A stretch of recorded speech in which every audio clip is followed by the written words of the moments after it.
So I'll be speaking about Python environments and libraries available on Aurora and how you can extend them. Then quickly an overview of how you can port your PyTorch model or code from the code that you have developed on your laptop or on an NVIDIA machine to Aurora and make use of one or more of Intel GPUs. Following that, we'll be talking about tips and suggestions of how you can effectively scale these models to a very large number of nodes and GPUs on Aurora. And finally, the Deos file system, which can help with I/O operations, making them really fast and efficient. And finally, Khalid will speak about the JAX framework. So let me start with Python environments. So the goal of this session is to learn how you can add the pre-built Python environments that are available on Aurora to your own working environment, and then how you can extend those to install other libraries and packages that you may need for your project. We provide on Aurora a series of pre-built Anaconda, one pre-built Anaconda environment that has in it many useful Python packages for machine learning and deep learning, namely PyTorch, TensorFlow, Horovod, MPI4Py, and the relative Intel extensions and optimizations for each of these. There are, in addition to these popular frameworks, other libraries that and dependencies that you may find useful. So this may be like some environment that you can just load and use if you don't require any specific packages. And let's see how you can activate this Anaconda environment. So once you log in on Aurora, you SSH into one of the login nodes. The next thing you can do is type module load frameworks, and this will activate this frameworks conda environment. And it contains the versions of these libraries that are optimized for the system and the Aurora GPUs. If you want to see a complete list of what's available, just type pip list and you can see if everything you need is already there. This, just a word of caveat, the frameworks module will load a set of modules, for example, the one API module and other compiler SDKs that are different from the default module or other modules that you may want to also use. So be careful, be mindful of that. And then this frameworks module, this will load the latest frameworks module. If you want a specific module, you can search for it with module avail frameworks, and it will give you a list of the available frameworks module. If you want to select a specific one, you just do / and then the specific version. This module is frequently updated, well, every quarter, let's say, and it has been just updated a couple of weeks ago. So this is important if you, as we will just see in a minute, you want to extend the environment and install other packages. You may have to do this again, recreate your extension once after the frameworks base environment has been updated. So we'll quickly see how you can install additional packages that are, in addition, that are going to sit on top of this base frameworks module. The reason is you cannot change the framework environment. This is created by and it's installed on the compute node images, so you cannot really add or change it. And then if you want to extend, you have two choices. The first is to use virtual environments using the VNV command. that builds an extensible environment on top of the immutable frameworks environment. Second option is to clone this Conda environment, which is the frameworks. This will create a copy of it that you can change as you please, and you can place it in a folder where you have access on Aurora. Yeah, we'll come back to this, but just remember that if you try to import Python modules which are located on a shared file system, like it's Flare on Aurora, which is /lus/Flare. This can be very slow when you scale your application to thousands or more of nodes, and can impact significantly the file system. So we have a workaround for this, and we will talk about that in the AI at scale part. Okay, so the first way you can extend your virtual environment is to use the venv command. This is easy and fast, and it's the recommended way to do it. So after you load the frameworks module, you can issue this command to create your empty virtual environment, which will inherit all of the packages that are present in the frameworks environment. Thanks to this flag system side packages, this will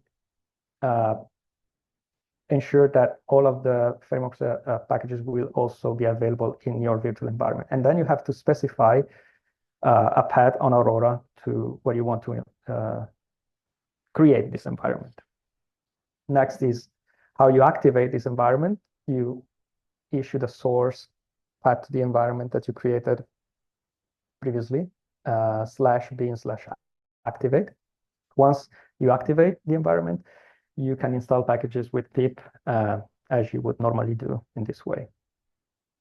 If you wish to use a different version of a package that's already installed in the frameworks, so you basically would like to overwrite or update a package of the framework, you can add the ignore installed flag when you do your pip install.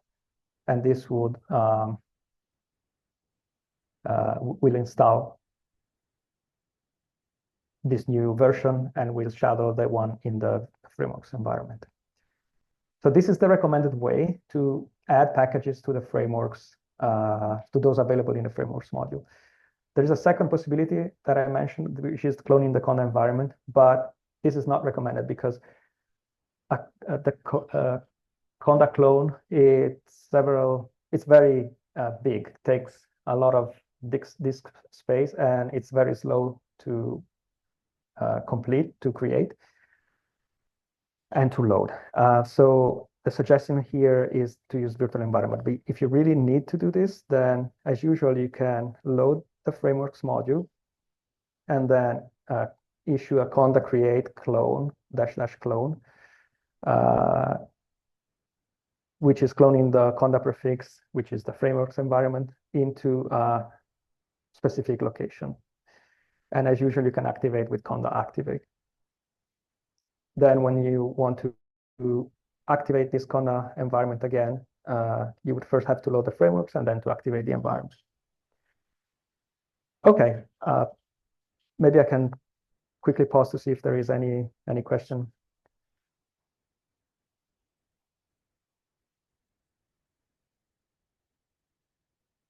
Okay, so I just mentioned that if you need a package for your application that relies on CUDA, that probably won't work on Aurora as is, but you can probably install the CPU version of the same package, or find some alternative package that may work on Intel GPUs. So next we will move to AI frameworks. So specifically, we start with PyTorch. The goal here is to understand how train a PyTorch model on one or more Aurora GPUs. So we assume that you already have a PyTorch, you have developed a PyTorch model, or you have a PyTorch code that runs fine on CPU or NVIDIA GPUs, and then you want to use this on Aurora. So how you can do that? So PyTorch, as many other frameworks, is available in the frameworks module we just talked about. So you can use PyTorch from there. You don't have to install your own version of PyTorch. The thing you should or may want to use is the Intel extension for PyTorch, also called IPEX, which is an open source project by Intel that extends PyTorch with optimizations and performance boost for Intel CPUs and GPUs. So the recommendation is to import Intel extension for PyTorch right after you import Torch in your code. And yes, so this here we show how first you can log into Aurora the usual way like this, and it requests an interactive session in this way. And once you're on a compute node, which starts with X and some 4 and some numbers, as opposed to the login nodes that are Aurora UAN, then there you can load the frameworks module, and you can issue the Python command, and you can check that if you import Torch and you check the version, you see it's a PyTorch 2.5. You can get some information about the devices available by importing Intel extension for PyTorch as IPEX, and then querying whether the XPU, which is the name of Intel GPU, is available. So if you're familiar with NVIDIA, XPU will replace the CUDA keyword here. So the output of this list of command is, yes, the GPU is available. We have 12 devices. That's the output of device count. We are currently on device 0, and then you get some information about the properties. For example, that it's Intel data center GPU max 1550, and then the memory available, 5 gigabytes, and other useful things. So just a bit of clarification on naming here. On Aurora, there are 6 GPUs, and sometimes these are also called devices or cards. And each of these 6 GPUs is composed of 2 tiles, which are called sub-devices. So make sure we don't confuse the PyTorch device with this device as GPUs. So by default, each tile, so each sub-device, is mapped to one PyTorch device. So that's why you see that the device count output here is 12, because each of the 12 tiles, 2 times 6, is mapped to one PyTorch device. So let's see what changes you have to do on your code so that you can run it, your PyTorch code on Aurora GPU. So the first, as we mentioned already, is import IPEX right after Torch. Then the second set of changes is to replacing all of the torch.CUDA statements to torch.xView. For example, we just saw torch.xView device count, which is replacing the torch.CUDA device count. So whenever you, for example, move data or models to a device, if you have explicitly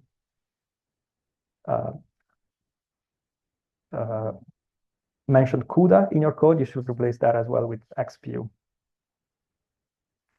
And then finally, you can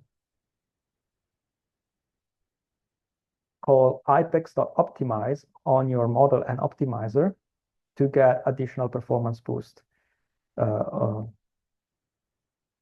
the Intel hardware.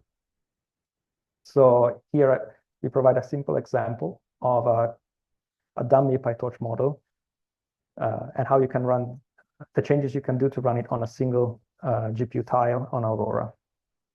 So the changes, everything that's black here is a code that can run on your laptop or on CPUs. And the lines highlighted in green are the changes needed to run this on a Intel GPU tile. Again, the import IPEX, then specify the device, then move your model to the specified device,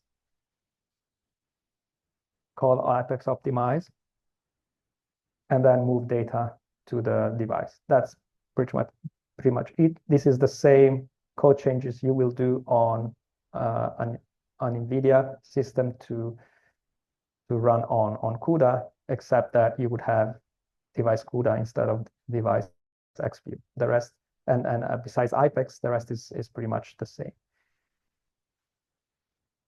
Examples of these are in, okay, that's a wrong link. We can correct in the, so in the AI frameworks, there is a full examples folder, and in PyTorch DDP. So the original code is here on PyTorch CPU, and PyTorch XPU is the code that we just changed.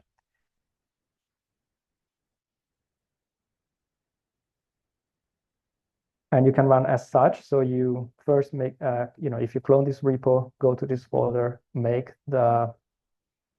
this script executable if needed, changing the permissions, load the frameworks, and then just call Python PyTorch XPU.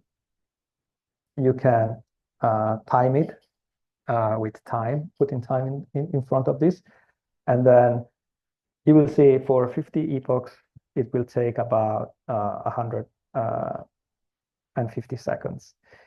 Useful thing that you can use, not just for this example, but in general, to track and to check the utilization of a GPU interactively on Aurora, is going to a compute node and load this XPU SMI module, and then you can call XPU SMI stats-d and give a device ID from 0 to 5.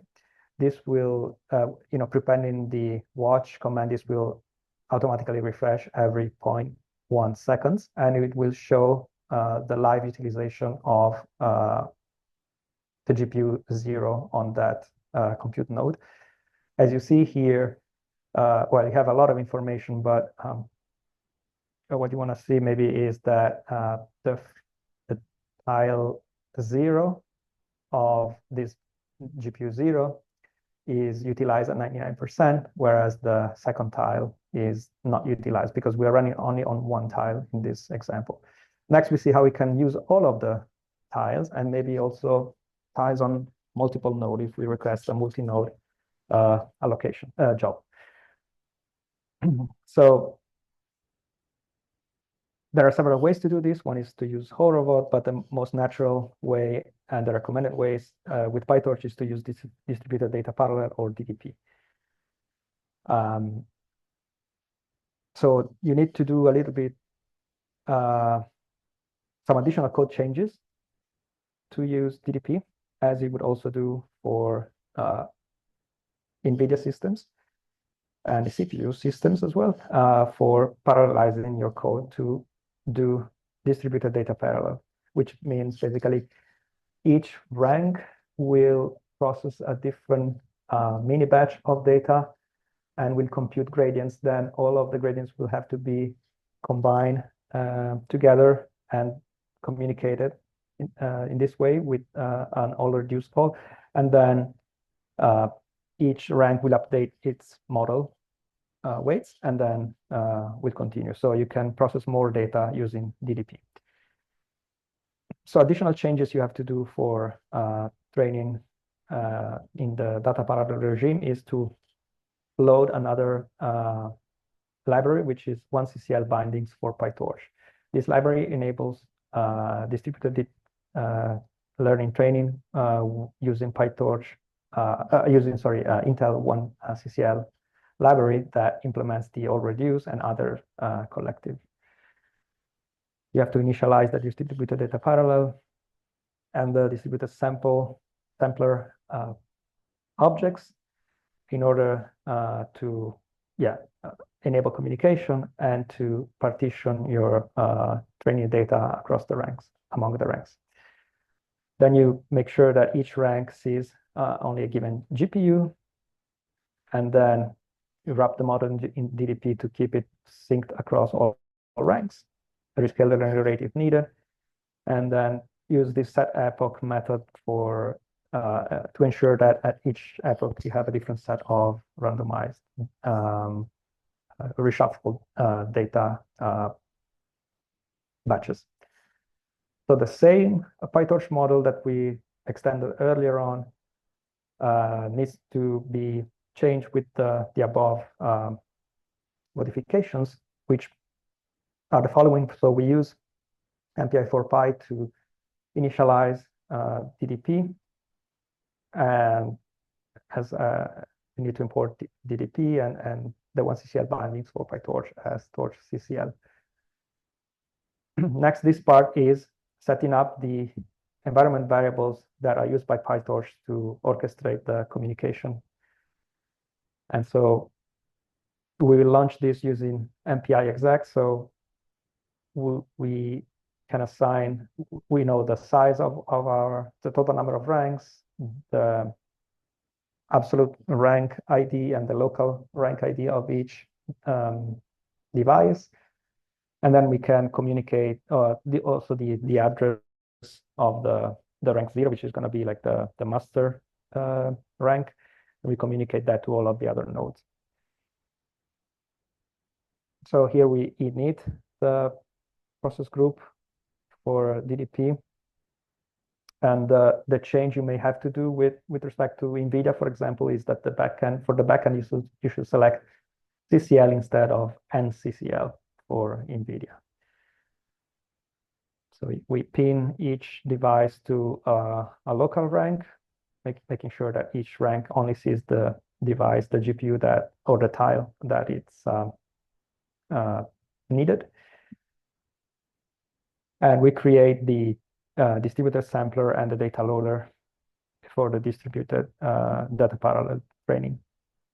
Here, if needed, we can rescale the learning rate, multiplying by the total number of ranks. We wrap the model in DDP to keep it in sync across the rank. And then at the beginning of each epoch, we call sampler set epoch method to shuffle the mini batches. At the end, once everything is done, we can destroy the communicator and the DDP process group. So as you can see, besides this chunk, which is only like boilerplate to set up the environment variables for the communication, everything is pretty short, minimal. One thing is, as of now, in order, if you want to scale this to more than one node, you should export this environment variable, maybe this set of variables, but especially the first one, in order to use to scale to 2 nodes and beyond. Otherwise, you will see that your application hangs, so it is not progressing. Here you can see the steps to request an interactive job for 30 minutes. So on 2 nodes, so select 2. As usual, you go to the PyTorch DDP folder, and the file to run is PyTorch ddp.py. Make it executable if needed. Export the variables. First, load the frameworks, then export the variables. And then instead of just calling Python PyTorch DDP, you use MPI exec, where you give -n the total number of ranks, -ppn 12, which is the number of ranks per node. And this will run the same 50 epochs instead in 34 seconds. So quite a speed up with respect to the previous case. Any questions here?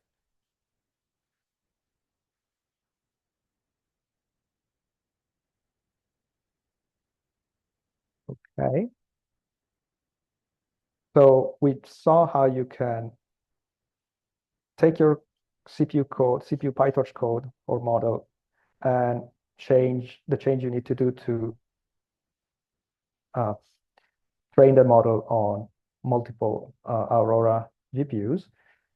And now, next, we want to give you a series of suggestions for how to effectively scale this to many, many nodes, thousands of nodes, and tens of thousands of GPUs if needed.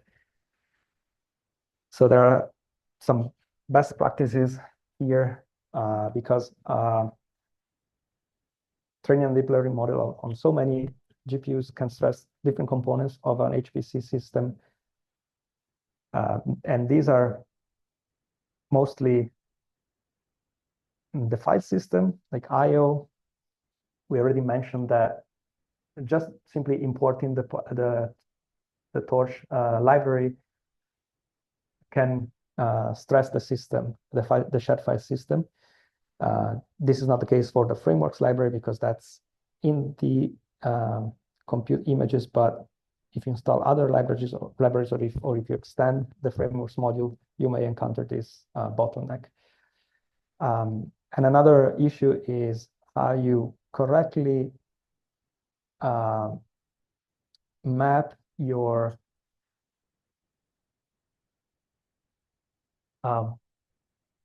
connect, let's say, the GPUs with the CPUs cores that are available on Aurora, and how that can be done effectively to leverage the fast connections within a node and across nodes. So let's start with how you, and maybe Khalid do you want to speak here or should I go? So the basic idea here is, so we are thinking about doing import torch from however many ranks we have. So for example, for the sake of starting the discussion, let's say we have 1000 compute nodes that we need our large model to be trained on, and we have 12 tiles per node. So that's like 12,000 GPUs, and each GPU and the associated CPU, for example, will be trying to do the import torch statement. And now when the import torch statement is happening, it's basically order of millions of small file read and write, read access is happening. So now if we have this particular Conda environment sitting in somewhere in our home directory, and then our 1000 node trying to read the same file at the same time, this will create incredible burden on the file system. So in most of our cases, we will have this Conda environment that we build to be in the cluster, the shared file location, and if it does not crash the file system, it would take order of tens of minutes for this import torch statement to be finished and then move on to the next one. So there, computing facilities across the United States have been trying to find out scalable solutions to these import torch type problems, and Argonne has this solution which is called the Copper, and Copper is basically a cooperative caching based solution. So the whole idea of Copper is rather simple.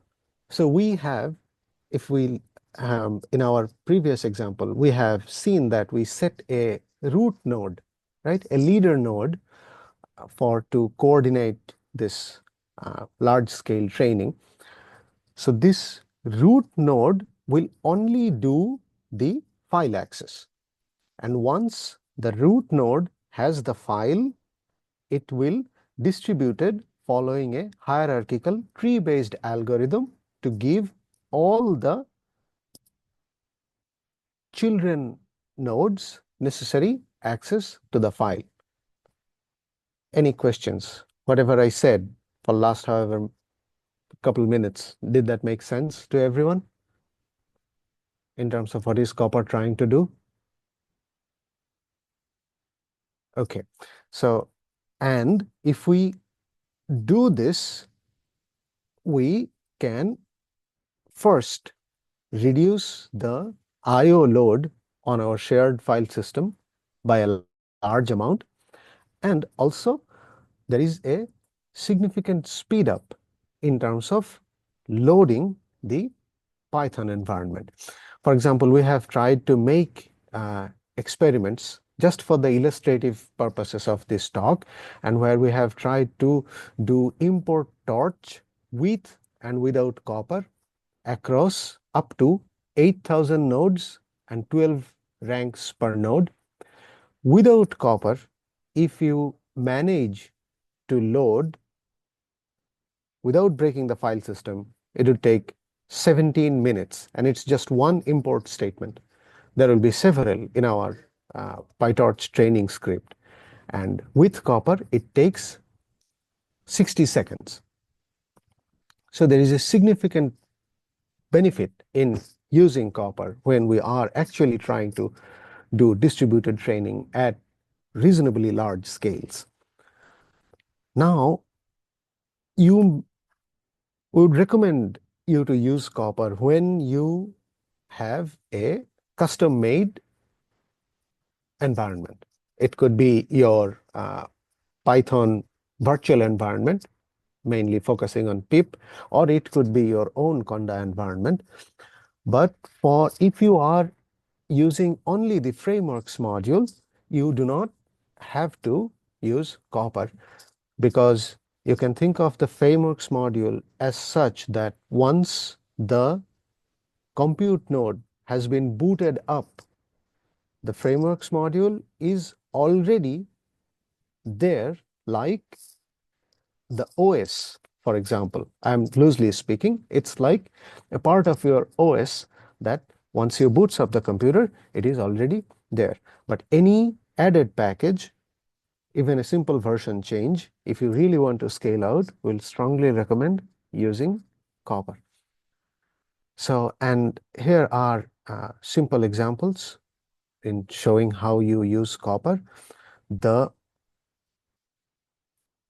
basic idea is just to add an environment variable in your mpy exec command. So if we go to this,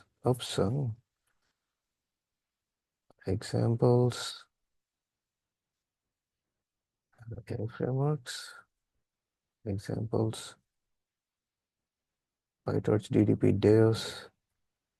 I think it's AI at scale folder. In the AI at scale is just examples, AI at scale, yes.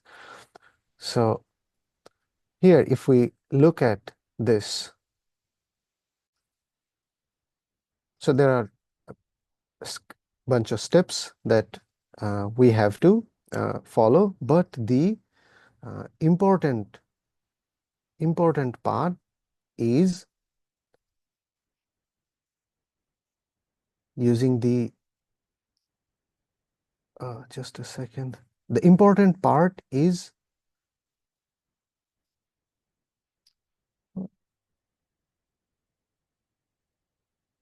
okay. So the important part is finding out the Conda path that you would like to be cached and moved around, and then you do this line module load copper, launch copper, and then you just pass this environment variable where you have set the Laster conda path, and this environment variable will take the Laster conda path that you have set before through copper. And by that, I mean you will see that the numpy you are loading is coming from somewhere like the temp user copper directory. The /tmp is the DDR RAM that we have on the node. So copper effectively has made this conda environment load local to your working environment, which is the source of this speed up that we have seen before. Any question?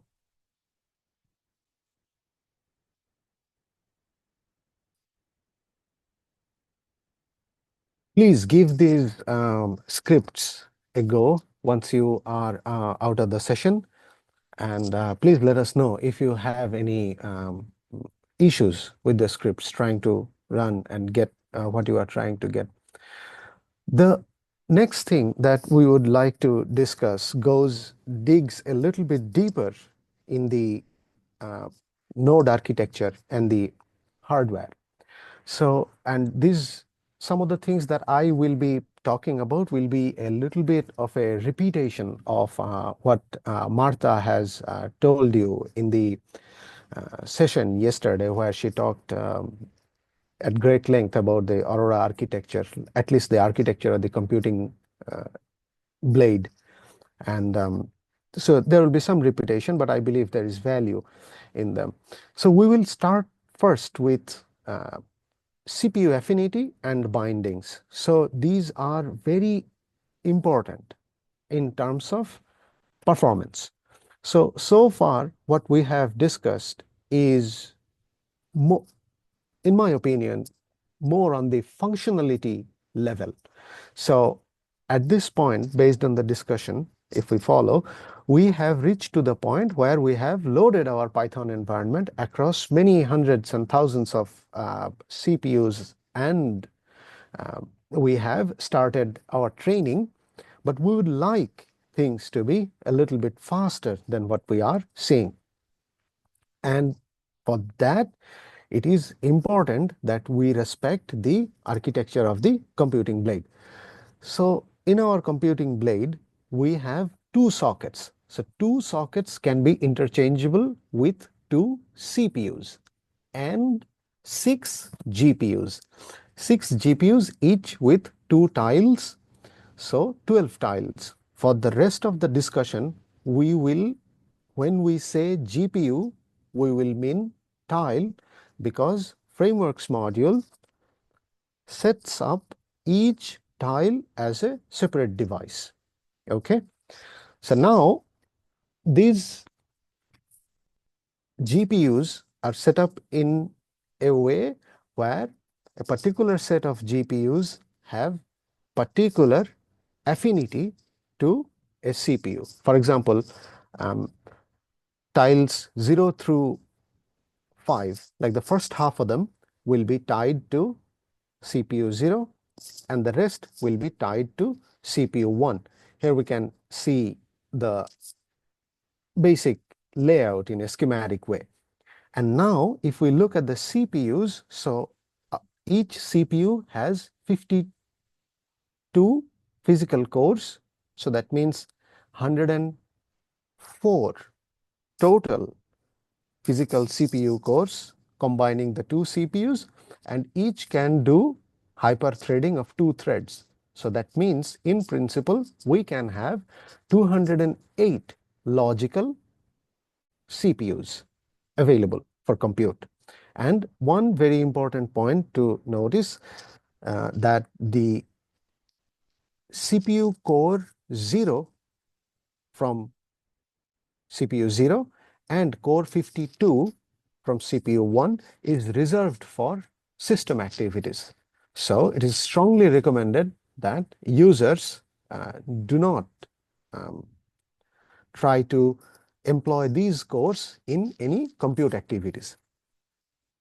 And so now what do when I say there is a particular affinity, it can be very cleanly seen from the XPU SMI, which is equivalent to NVIDIA SMI, topology-M.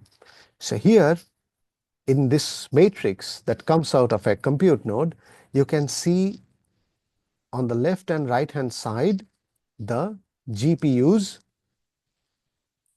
12 of them, and the connectivity between them, how they are connected to each other. So there are several things here. I would like to point out two things. First is this MDF. So this is multi-die fabric interface. So this connects the two tiles of a GPU. You will see that there are MDFs here. So you will see that tile 0 of GPU 0 is connected to tile 1 of GPU 0 through MDF, for example. And there are XL. These are XE links. XE links connect GPU to GPU, and this is equivalent to the NV links. Now, I would like you to pay a little, so sorry, the image is a bit small, but I can try to zoom in a bit more. I will zoom back out. In the right-hand most column, we have CPU affinity. So you can see GPU 0 through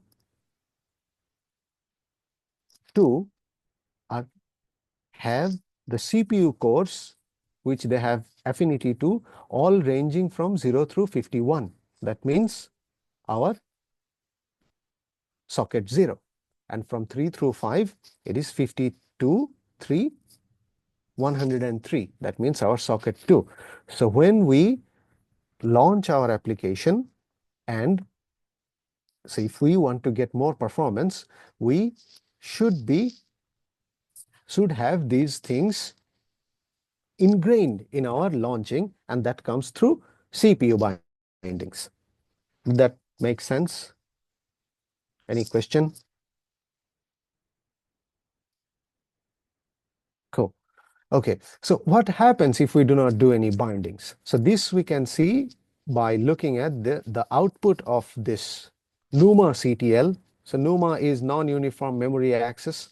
So it's basically shows you the memory domain and how things talk to each other. And we can grep the fizz CPU bind. It prints out lots of things.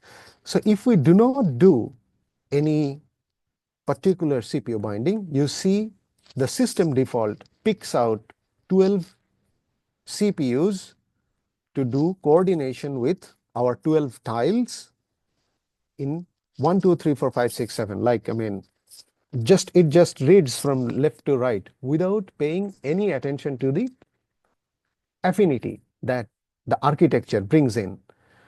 But now, if we give it a list of CPU cores that we would like to do orchestration for particular GPUs ranks, we see the CPU binds are coming as we ask it to. And now this is what we would like to do is keep the minimum, the hopping distance between them a minimum. So what do I mean by the hopping distance will become clearer if we want to look at the node architecture.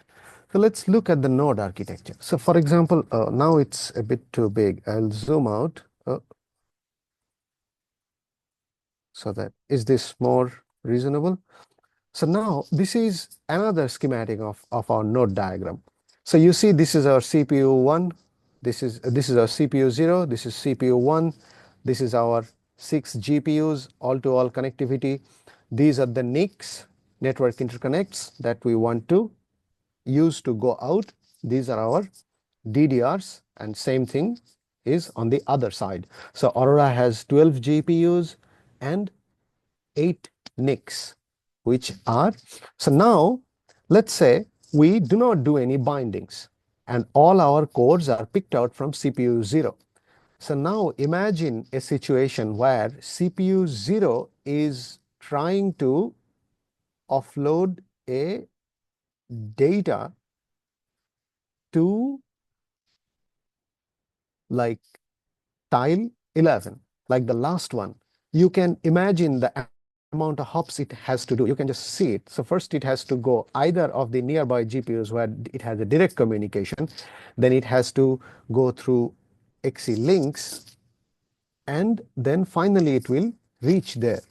And it becomes even more difficult if we have to access one of the NICs on the other side. So it goes through the GPUs, then hop onto the second CPU, and then go through the PCI switch, and then the NIC.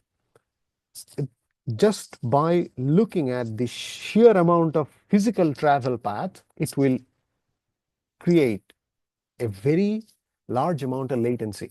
We just do not want that to happen. So that is the reason of pinning particular CPU cores to particular GPUs, so that the internal communication becomes as direct as possible. Now, questions, please. Okay. So for example, let's say we have figured out how to do our communications internally. And now we want to go outside of the node. And going outside of the node requires access to these network interconnects. And we would like, again, to bind CPU cores in such a way that cores from CPU 0 has access to NIC 0, 1, 2, 3, that is the north side of the diagram, and cores from CPU 1 having access to NICs 4, 5, 6, 7, which are these guys. And here, this diagram gives us a proper mapping between the CPU cores and the NICs. So in choosing the CPU binding list, what we do, we leave the first row out, because we have been said 0 and 52 are specifically reserved, but we will leave some CPU cores for activities in the system level or some other services. And then we choose each rank from CPU 0 for NIC 0 through 3, and choose cores from CPU 1 for NICs 4 through 7. And our main workhorse for doing internode communication would be the 1CCL library. This 1CCL library is equivalent to the NCCL library, and to show the effect of doing a collective communication at scale without doing the proper binding, what we tried to do is to perform an all reduce with a buffer size of 1 GB up to 512 nodes with 12 ranks per node. And here are the results. Again, these are illustrative examples. Like, for more trustworthy results, I should do more iterations and build up a statistics and have run-to-run variations incorporated. But you can think of it as like a snapshot of what was happening last night. So we can see, without any particular bindings, at 64 nodes, you have a performance penalty of roughly 17%. For 128 nodes, 16%, and for 256 nodes, 40%, and 512 nodes, that's 27%. So now this is one of the simplest cases because it's just an all radius involving all the ranks. But there are many more seriously complicated communication patterns present in large language model trainings, for example.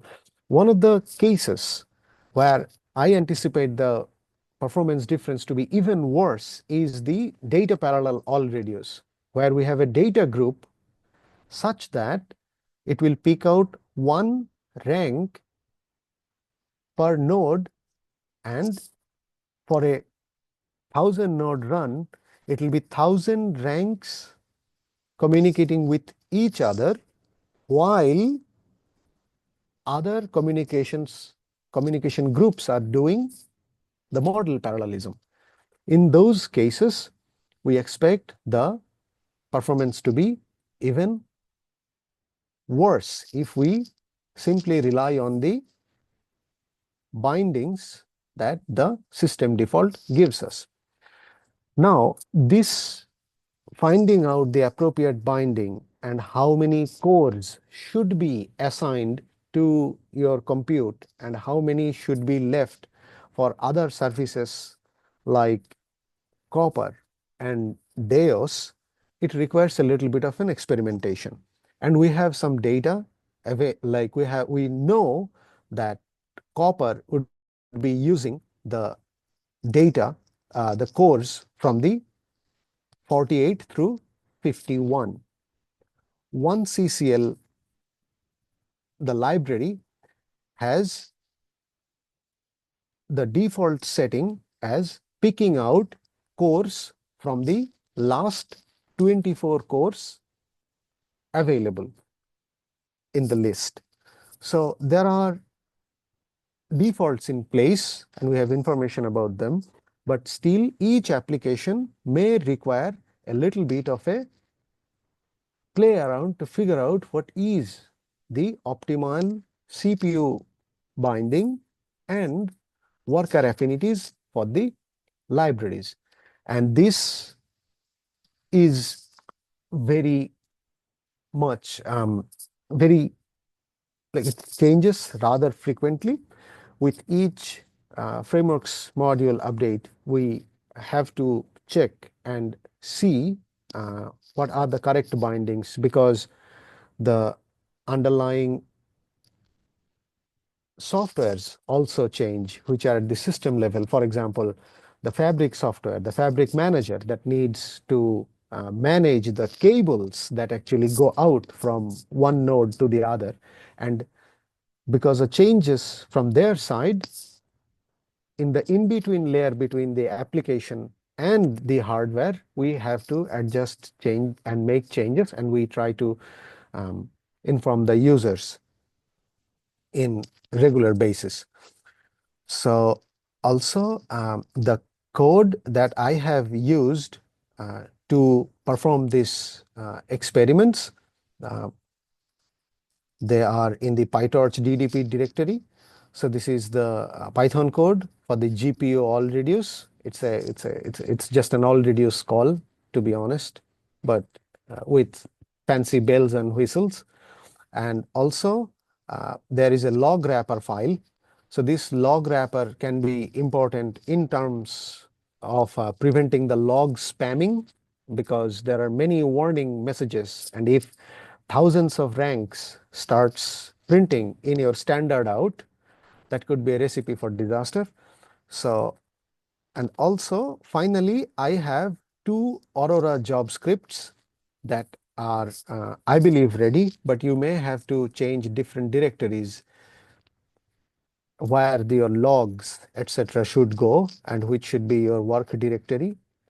For example, change these and you can submit these, run these, and see whether you can reproduce my numbers and results. And please ping me in Slack and let me know how everything goes. Questions?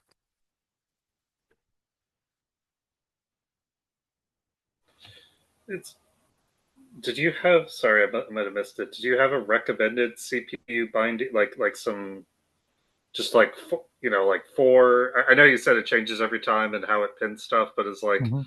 are there some Yes. easy ones to try that have like four Yeah. cores per thread or something that Yes. we can copy rather than having to try and do the Yes. math every time? Yes, sir. So we have that, and it's like so a good one you can find in the examples that I was showing, and we have in the Aurora doc a set of the user guides. We have a set of where in the if you go to the PyTorch, for example, it is in multiple locations. So let me take you to the uh, hmm, where the frameworks module. Let's say we go to the TensorFlow page. Uh, you will see that we have set up these two. Can you read? Is it big enough? Yes, I can read it. Yeah. So it's like these are the good ones that we have found, and we have some a little bit of an explanation of why we have chosen this, and it came from these results. Yes, we have these in place. So these will be your starting places. You start there. Hopefully, you do not see things crazy bad, and we build up on that. Yes, we have these in place. Okay. Yeah, Okay, and great. it's like yeah, and it's like we are trying to have a formal procedure in terms of a module or a script that will do the math for us every single time. Hmm. So we are still figuring out what is the best way to do the math rather than every time we sit down and do the math. Now, Okay. questions, please. Yeah. I mean, is there really ever an advantage to only picking one core per process versus four cores per process, or should if we always use, say, four cores per process, is that Four would that cores per always cover the basis, or Yes, it's like four cores per rank is like so these four cores per rank, we are under the assumption that this is what your frameworks module will be using. This will be solely for compute, for example. And also like so these four cores per rank, it's like a safety for Python users because we will have different underlying libraries probably trying to do a little bit of a threading, which we are like, I mean, unaware of because we definitely have not opened all the hoods and boxes. But sometimes once we are very sure about what we are doing, like I myself have used like 7 cores per rank as well. If we are really pushing for performance in a particular setup where I really want to get the maximum out of, say, for a benchmark. But 4 cores we have not heard yet like a significant complaint about using 4 cores per rank for the frameworks module. okay, go. It's great to know. Thank you. Yeah, of course, sir. Yeah. Questions, please.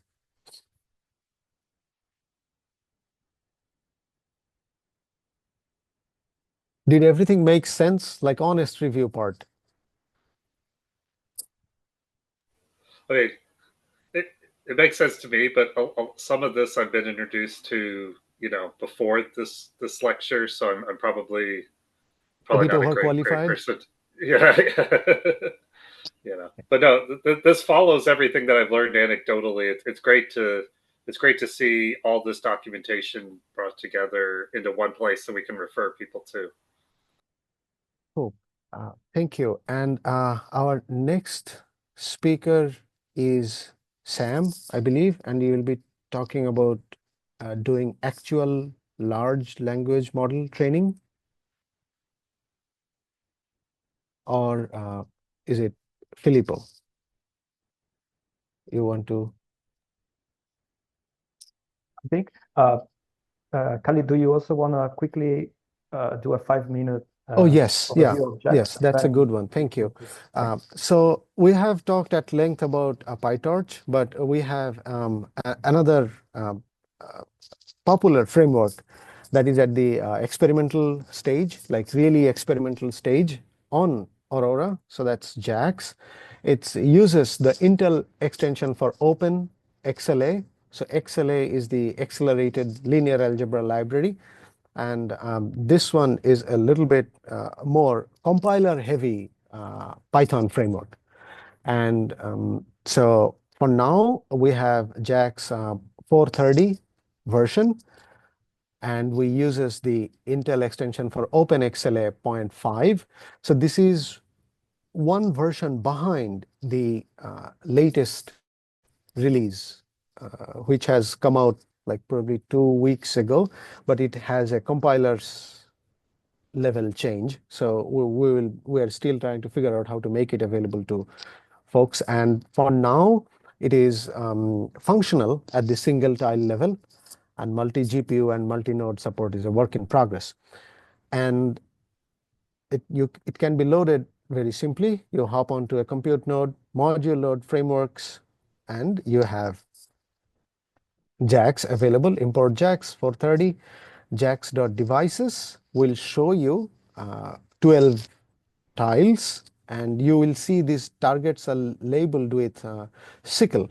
So one thing that I must say it's a bit different in terms of semantics from PyTorch is, so in the PyTorch, we have been looking at backend